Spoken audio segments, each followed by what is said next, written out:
উমরা হজ করার ক্ষেত্রে সাফা মারওয়া করাটা ওয়াজিব। ছেলে এবং মেয়েদের উভয়ের এটা করতে হবে, বাধ্যতামূলক। বাট ছেলে এবং মেয়েদের মধ্যে একটুখানি ডিফারেন্স আছে।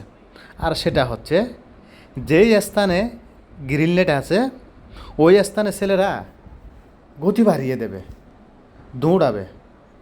এই যে এখন ছেলেরা দৌড়া শুরু করছে, গ্রিন লাইট যেখানে শেষ হবে ওখানে গিয়ে তারা থেমে যাবে।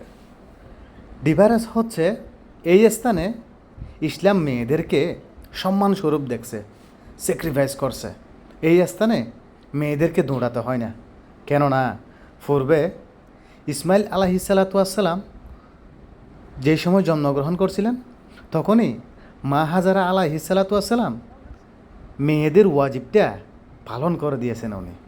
সুবহান আল্লাহ, মেয়েদেরকে কত স্যাক্রিফাইস করছে আমাদের ইসলাম।